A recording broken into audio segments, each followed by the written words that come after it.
You know what this looks like to me? A self-pitying crybaby that hopes everyone sees how disappointed he is and hopes that today's fickle journalists will indulge him by writing a pity piece. Enter Sports Illustrated. Hey, basketball fans, or at least those of you who are still trying to be basketball fans. It's Angry Old Hoops, and today's video is going to be kind of a long one, so let me give you an overview of what is ahead. Basically, I'm dismantling this piece from Sports Illustrated while also pointing out that LeBron's terrible teams usually aren't ever terrible. We're just told that they are. Contention number one, they misrepresent Dirk Nowitzki, pretending that what Nowitzki went through is what LeBron is going through now. No, Dallas blew things up on Nowitzki. LeBron blew things up on the Lakers. Two, the article tries to say that LeBron is thriving, playing at a high level, and that all of his problems stem from not having anyone on the team to work with. I contend that not only does he have a great roster, he has a deep roster, a crazy deep roster. And I contend that the statistics prove over and over that he is the problem.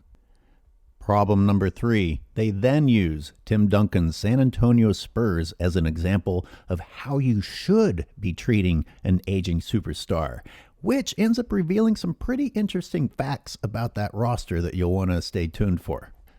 4, the article states that you should be sympathetic to LeBron for having new teammates this late in a career, or young teammates this late in a career that he has to adjust to or has to mentor and teach. Well, LeBron, if you want the same teammates, how about sticking to a core team of role players and making that work instead of constantly hunting for superstars to carry you? If you don't like change, stop being the agent of change. And last, what exactly do the Lakers have to do to make LeBron fans satisfied? Exactly how good does a roster have to be for a GOAT? All right, let's go. Sports Illustrated has joined the ranks of mind-numbingly stupid sports journalists, or maybe they have been that way for a while. The only reason I'm bringing them up is because I saw the social media post about waste management, and quite frankly, it's redundant because this is what the reality TV show characters, I can't even call them sports analysts anymore, and I'm not going to. The reality TV show characters of Shannon Sharpe, Skip Bayless, Stephen A. Smith, Nick Wright, etc. already said this garbage at the beginning of the season, before there was even enough information to determine whether or not the Lakers were good or bad. The narrative was already set that LeBron didn't have any help. Now, I ask you, how many times have we heard this in LeBron's career? I mean, they start out by saying he's up against the odds. So the only way to go from there for LeBron James is up. Now it's a story of overcoming obstacles while he didn't have help. Case in point to this false narrative of overcoming the odds and the obstacles, this article quotes Van Gundy as saying that if James can get this Lakers team into the playoffs at all, it might be one of his greatest accomplishments. But what makes this interesting is that it was only a week and a half ago that those same reality TV show characters were saying that the Lakers were contenders. Shannon Sharpe in particular. He gets so excited whenever the Lakers win and LeBron shoots over 30% that he's like, oh, the Lakers have a chance. Where it was literally days before when he would say that they're terrible, they're not going to make the playoffs, and it was all because of the Lakers front office not putting the right people around LeBron James. And now Sports Illustrated is saying it too. Before I move too far away from that topic, because it's actually very important, let's just think for a little bit about how ridiculous it is to go from they're terrible to they're contenders. Well, which is it? Which is it? I mean, they're either contenders playing badly, or they're terrible playing above their ability, or some other mysterious answer. And of course, their answer is always that it's LeBron James, while completely ignoring that their greatest successes come when LeBron is out. The Lakers' longest winning streak so far this season was while LeBron James was sitting out. What I'm going to do now is actually read from this piece of garbage article written by Sports Illustrated.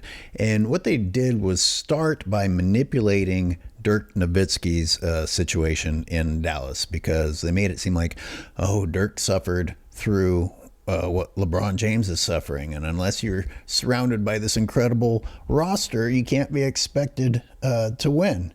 And the thing you're forgetting, and I actually have to thank you, Sports Illustrated, is that Dallas roster was not special. It was not special. The star-loaded Miami Heat absolutely were favored, and as in terms of talent, should have won. But, J.J. Barrera owned LeBron James. What I will concede is that the Mavericks did dismantle that team following that championship, which I was puzzled about when it happened. They accomplished what they did, and suddenly Cuban and whoever else is to blame dismantled it. Whether they were full of star-studded players or not, the reality is that they found a way to succeed together, and that got torn apart. That's different than LeBron James's situation. LeBron James gets all kinds of stars on his team. He currently has someone who could be argued the best center in the league when he's healthy. AD went straight into the MVP talks when AD was healthy. Do not go back to talking about LeBron not having help regarding Anthony Davis, because, need I remind you, the Lakers' longest winning streak was when LeBron was out and AD was in. The real key is to have LeBron out. Okay, let me read. Putting words in Nowitzki's mouth, this piece of shit journalist says that Nowitzki feels a familiar pang now when he flips on the TV and sees LeBron James throwing passes to guys who can't shoot or forcing shots he shouldn't need to take and losing games at a rate he can't fathom.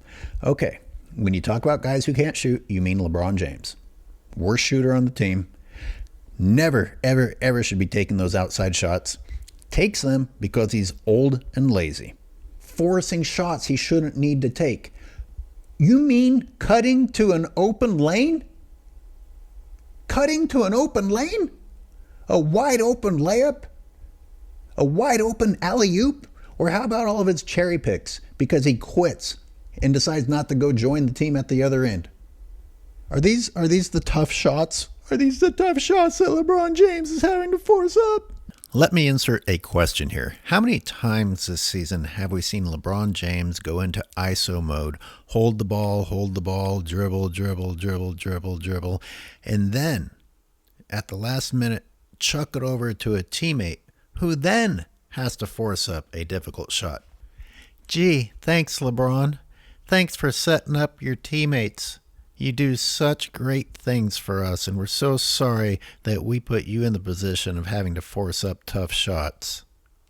Okay, let me quickly go through the rest of the teammate arguments. On the night that LeBron cowardly hid from the Phoenix Suns and sat out, Schroeder had the opportunity to shine, and he scored 30. How come when Dennis Schroeder scores 30, no one talks about it, but when LeBron does it, it means that he's one of the greatest players in the league? My real point is that they have a guy who can score 30, and you don't even talk about him. Thomas Bryant. I have been wowed by watching Thomas Bryant the last couple of weeks. That guy does it on the inside and on the outside, has great energy and great attitude. And then after Thomas Bryant, you still have Jones, and you can even move Gabriel over there. Man, the Lakers are loaded. You bring a guy like Russell Westbrook off the bench as your sixth man. That means that you are spoiled. That means that you are loaded. How many teams in the league could afford to bring Russell Westbrook off the bench instead of having him as a starter? Need I remind you that Westbrook got the Wizards to the playoffs where they hadn't been in 2 years prior? Then he came to the Lakers and became the scapegoat for LeBron James. He wasn't allowed to be Russell Westbrook, and he was simultaneously punished for not being Russell Westbrook. I feel like I don't even have to defend Austin Reeves anymore. He's proven himself to be pretty darn good. Lonnie Walker Jr. Is rocking it. He's easily a better player than LeBron James. Troy Brown Jr., also an excellent player.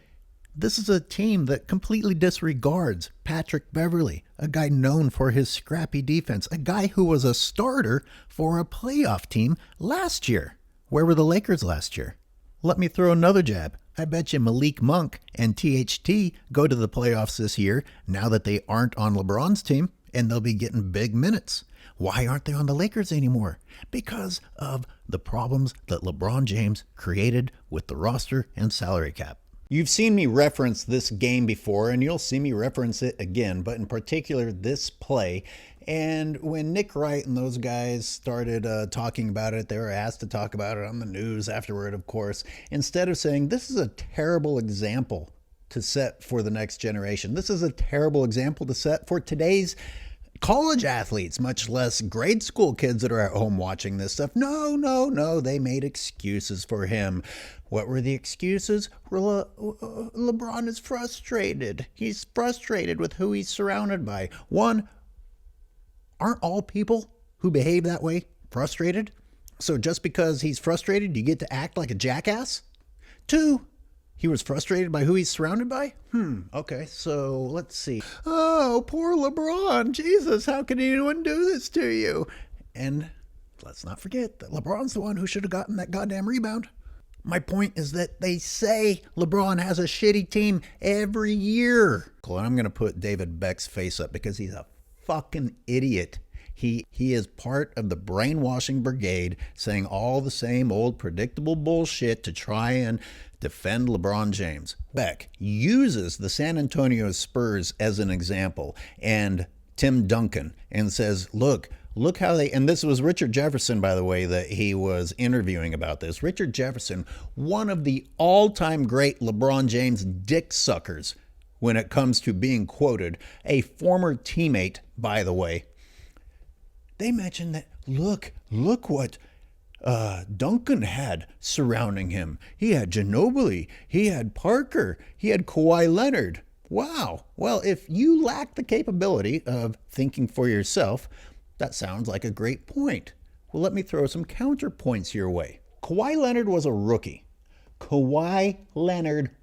a rookie. You don't get to put him in the ranks of one of the all-time greats when he was a rookie. Did he become an all-time great? Sure. But it doesn't change the fact that it was a rookie. It was a rookie. You want some interesting stats thrown at you that the likes of Sports Illustrated, David Beck, Shannon Sharp, all these people should be looking up and telling you, but of course won't because it's damaging to LeBron James? Guess how many triple-doubles Manu Ginobili had in his career? No, I'm not going to tell you yet. I want you to think about it because the great Manu Ginobili, while we shit all over Russell Westbrook, Mr. Triple-Double, well, surely Ginobili and Parker compete in that same category as Westbrook on some level. Did you make a guess yet? Ginobili. Yeah, I'm not kidding. I was surprised too. 0! What do you think about Tony Parker? I mean, great basketball player, right? In his career.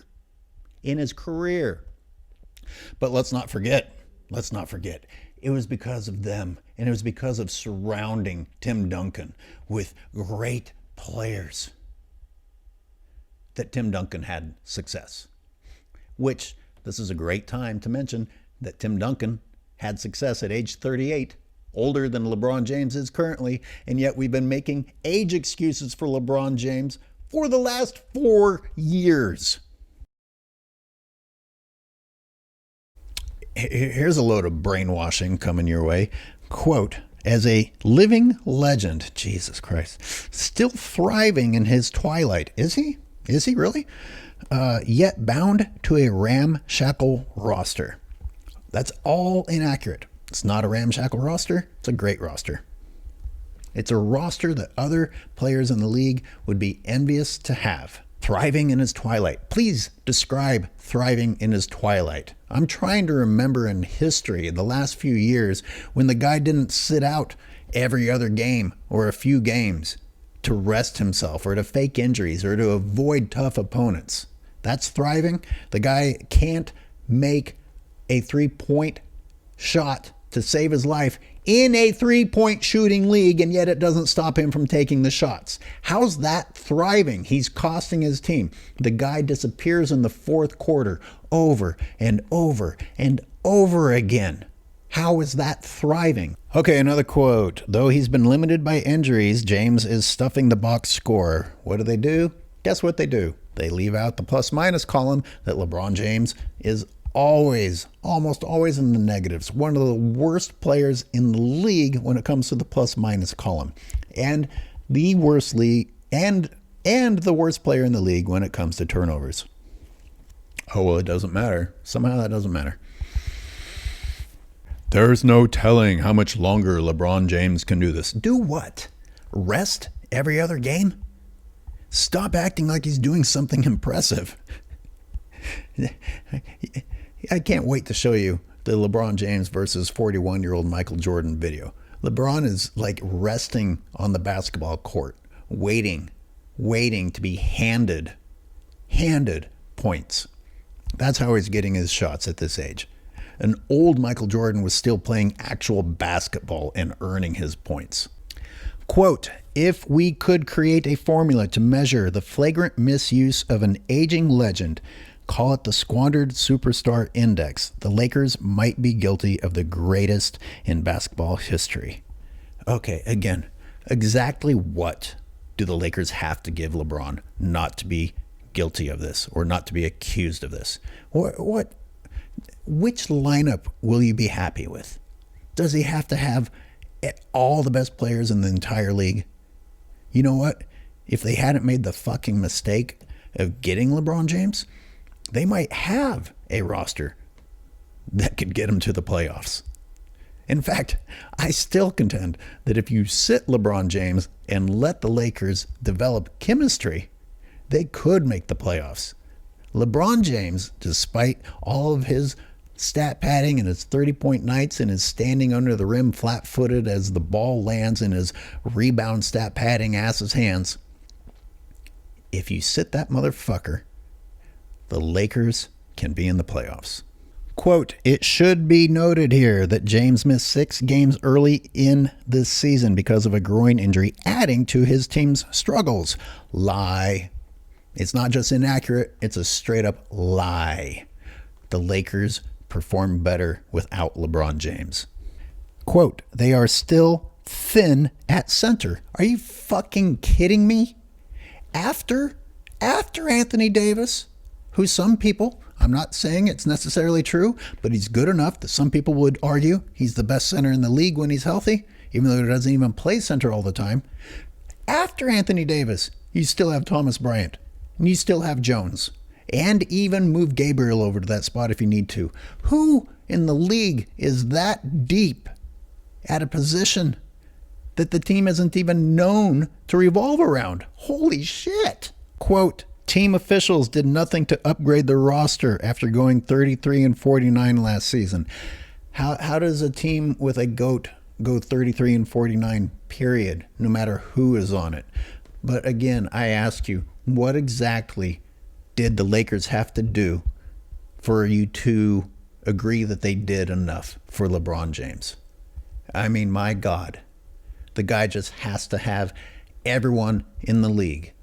Let's just give LeBron James, Giannis. Let's give him Damian Lillard. Let's give him Curry. Who else? Who else would you like? Would you like Embiid thrown in the mix as well? Maybe you should bring James Harden over so you have someone to blame.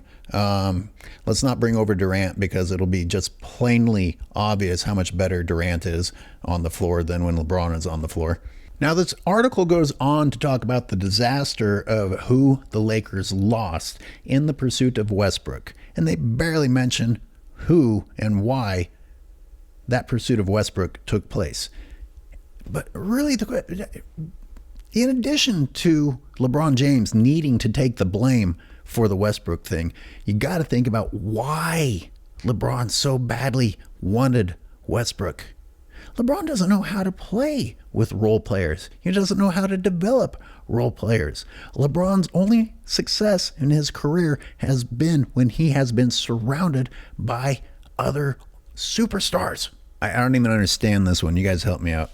Quote, outside of James and Davis, the Lakers don't even employ a single player who would rank in the top 100 based on an aggregate of advanced stats. This is how deep you fucking LeBoners have to go? Based on an aggregate of advanced stats? You don't put Russell Westbrook in the top 100? How many teams have 3 or more top 100 people in their roster? Again, they're acting like it's normal for the entire team to be filled with superstars. You only think that way thanks to the LeBron James era of basketball, in which he basically said, I can't do it, but you should praise me anyway when I surround myself with people who do it for me. Richard Dick-Sucking Jefferson continues, quote, for this guy, who we would consider one of the greatest basketball minds of all time, stop. LeBron makes just horrific decisions constantly on the basketball court. This idea that he has a great basketball mind is completely made up. Anyway, continuing the quote, to be almost in a space of teaching some players at this age in his career, where he should be hopefully competing for playoffs. Man, I feel for him. Oh no, the GOAT has to teach and be a mentor? I don't remember anyone ever listing that as a hardship for Michael Jordan. I mean, I just see constantly videos about how Michael Jordan helped people get better and taught people. And now when LeBron is supposed to help develop players, it's a hardship that he shouldn't be expected to endure? Fuck! I can't believe the shit these people come up with to whine about. I gotta insert another point regarding that stupid Richard Jefferson quote. Okay, if you don't like the idea of having young talent around you, new guys, young developing players, or players you haven't played with very much, stop blowing up the roster. You know, like MJ's teams were together for a fair period of time without incredible amounts of change because they weren't constantly out there pursuing blockbuster deals, trying to bring all the best players over to help a guy. Because they already had the actual GOAT, and it was okay for the other people to be role players. So let me get this straight. You've got a team with Anthony Davis, and LeBron has to teach them. Westbrook, LeBron has to teach him. Beverly, LeBron has to teach him. Schroeder, LeBron has to teach him. So-called leader of the team shouldn't be expected to be a good example or be a teacher. And let me tell you something, LeBron James is not that. His body language is the worst I've seen of any athlete anywhere. He rivals football players. Oh, God. Anyway, obviously I could go on forever. And this teeters very much on the topic of the Teammates episode that is coming. So I'll just stop there. God, who feels my pain? Just tell me who feels my pain. Wow, if you made it to the end of the video, let me tell you what is coming up. I have been keeping track with my own columns of LeBron's statistics versus how the Lakers are doing. You're going to be interested in seeing that. I'm doing a play-by-play breakdown showing the difference between old Michael Jordan getting points and LeBron James getting points. Of course, I'll have some things to say about the Charlotte game, which LeBron cowardly came back for. LeBron is always healthy for those bottom-ranking teams, isn't he? And for those of you who really like to suffer through my rants, I have an even longer version of this one, an unedited one. And you can just click on that. Subscribe, like, but most importantly, leave feedback.